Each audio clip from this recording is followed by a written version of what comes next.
Magandang araw. Ang video natin ngayon ay tungkol sa limit ng logarithmic functions gamit ang graph sa table of values. Ang layunin natin na ma-utilize at ma-apply ang graphing at table of values para maintindihan at ma-solve ang limits ng mga logarithmic functions. Uumpisahan natin ang video sa simpleng definition ng logarithmic function at ito ay ang mga equation o ang mga function na may form na f of x equals logarithm of x to the base b, where x and b are positive real numbers. Ang ating halimbawa para sa ating video ngayon ay hanapin ang limit ng mga sumusunod na function. F of x is logarithm of x to the base 2 and f of x ay logarithm ng 2x to the base 0.5 habang sa x ay lumalapit kay 1 at sa 0 una sa kanan. So ating sagutan ang unang katanungan. Umpisahan natin ang ating solution sa paggamit ng table of values.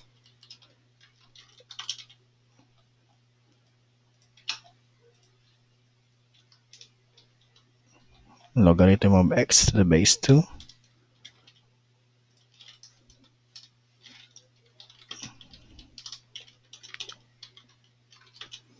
Okay, so ang ating tanong ay find limit of f of x as x approaches 1 and 0 from the right. So para rito, gawa tayo ng ating table of values. So talahan na yan. Gagamitan natin siya ng left and right value para sa unang katanungan dahil ang tinatanong sa atin ay ang limit as x approaches 1 the right. Dahil dyan, gagamitin natin siya ng table of values. Mag-a-assign tayo ng value kay input variable x. Para pumapit siya kay 1, pwede tayong magsimula sa 0.99, then 0.999, and finally 0.9999. At ano naman sa kanyang galing sa kanan, papunta kay 1, ang mga numero malapit doon ay 1.01, 1.001, yan, 1.01, 1.001, 1.0001. So, gamit ang ating function, gusto nating malaman ang logarithm ng x to the base 2 at si x dito ay 0.99. So, makuha natin ang sagot dito gamit ang ating scientific calculator.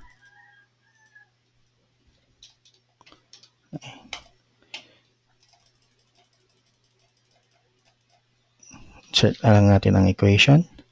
Okay. Logarithm base 2 0.99. Yan. So, gamit ang ating scientific calculator, ito ay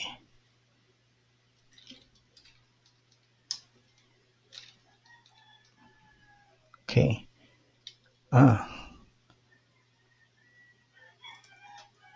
So, logarithm 0.99. Ang kailangan niya lang natin ay ang logarithmic na function. So, mas mainam na gamitin natin ang GeoGebra rito. Yan.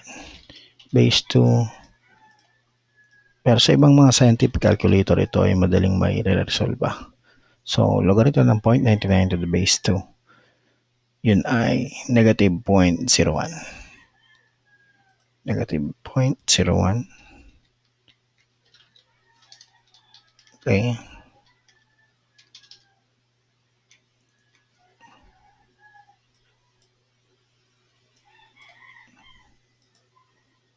Tuloy natin ang ating computation.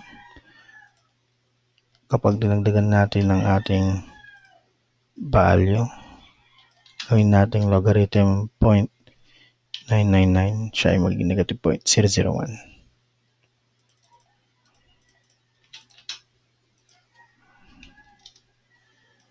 Okay, siya ay 0.999. And dahil dyan, ang ating magiging logarithm ng 0.999 base 2 ay magiging 0.001. Natin ito ina-assume, pero para sigurado tayo, atin itong ipakita. So, ito ang ating calculator. Ating 0.9999.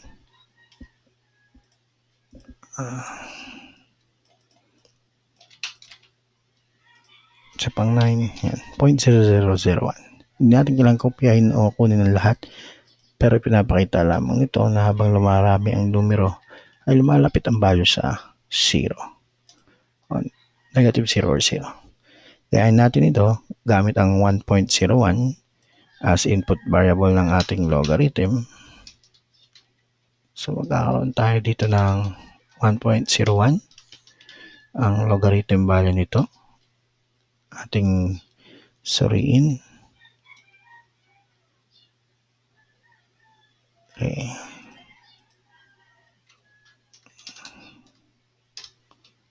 Base 2, 1.01. Ito ay maging 0.01. So makikita naman dito na halos ganun din ang magiging value.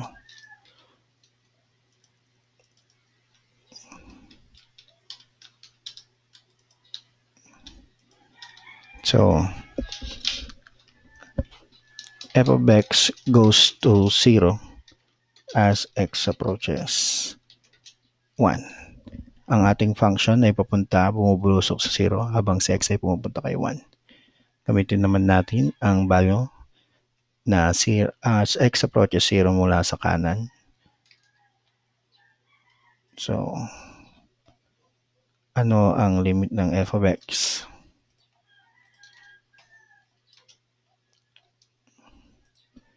Find limit as x approaches 0 from the right. Table of values pa rin tayo dito.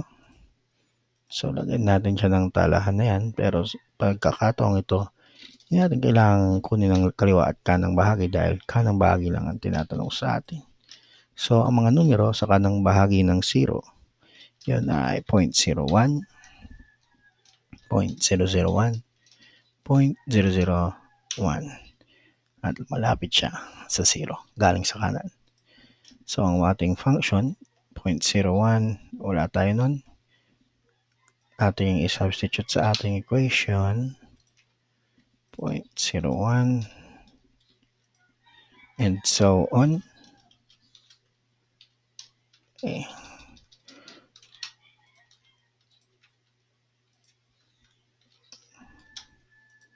So, gamitin natin ulit ang ating GeoGebra. Base 2, input variable 0.01. Ito ay negative 6.64. So, negative 6.64. Lagyan natin ang input base 2. Gawin natin itong mas malapit sa 0. Siya ay maging 0.001. Siya ay naging negative 9.96. 9.96. At atin pa itong mas palapitin sa 0. Subukan natin yung sobrang lapit. Kagaya ng 0.000001. Negative 39.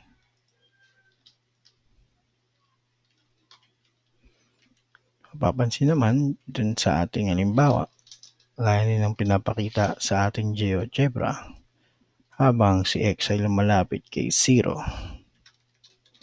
ito ay pumupunta sa negative infinity. Palaki ng palaki ang numero. Negative pero walang hanggan. Ang sagot, as x approaches 0 from the right, f of x goes to negative infinity. Okay, so ito na ang sagot sa ating katanungan sa unang halimbawa. Ang limit ng ating function na logarithm of x base 2 habang sa x ay papunta kay 0 ay, dito muna tayo, ang limit as x approaches 1 galing sa kaliwa ay papunta sa 0, galing sa kanan ay 0 din, kaya ang f of x limit ay 0 as x approaches 1. Ngayon naman, ang logarithm x base 2, ang kanyang limit as x approaches 0 from the right ay negative infinity. Dahil habang lumalapit sa x kay 0, ang function ay pupunta sa negatibong walang hanggan. Napakalaking numero. Para mas ma-verify ito, ating gagawan ng graph ang function upang makita ang limits at masigurado ang ating sagot. So, ang ating function ay y equals logarithm of base 2x. Makikita sa ating graph, ang limit niya as x approaches 1 mula sa kaliwa. So, ang function ay lumalapit habang si x ay bumalapit kay 1 mula sa kaliwa. Ang ating graph ay umaangat papunta kay 0. Ganun naman, habang si x ay lumalapit sa kay 1 papunta sa galing sa kanan, lumalapit ang x value papunta sa 1, ang ating graph ay bumababa papunta kay 0 din. So pareho silang 0, kaya ang limit ay f of x goes to 0, or ang limit ng function as habang si x ay lumalapit kay 1 ay 0. Next, ang limit ng function habang lumalapit siya galing sa kanan, 0. So habang si x ay lumalapit kay 0 mula sa kanan, ito ay bumubulusok pababa. Hindi siya tatama pero bumubulusok siya pababa ng ating function na hindi tatama sa y equals 0 or sa ating y-axis. Kita dito habang sinusum natin, ang graph ay parang kadikit sa ating function pero hindi siya tumatama sa y-axis. Ito ang ating graph, ito ang ating y-axis. Ganun pa man ang ibig sabihin, habang lumalapit ang graph sa kanan ng 0, ang ating function ay bumubulusok pababa sa negative infinity. Kaya yun ang ating kasagutan. Bigyan ko kayo ng 2 minuto para sagutan ang pangalawang katanungan. Yun ay ang limit ng function na logarithm of 2x to the base 0.5 as x approaches 1 at 0 from the right. Ano ang kasagutan dito? Maaari nyo nang i-pause ang video dahil bibigyan ko kayo ng karapatang oras para sagutin ito. Sasabihin ko ang sagot ng ating pangalawang halimbawa sa loob ng 5 segundo.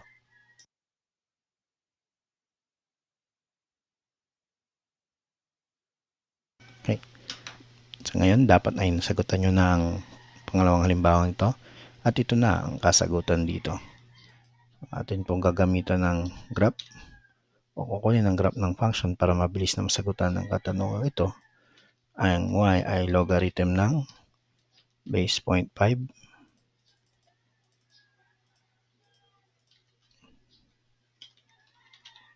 base 0.5 2x.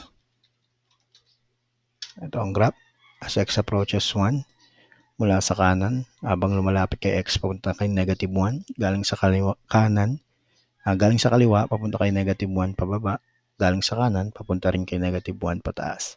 So pareho silang pupunta sa negative 1 habang pupunta si x kay 1, or habang pupunta si x sa value na 1, ang function ng graph ay pupunta sa negative 1.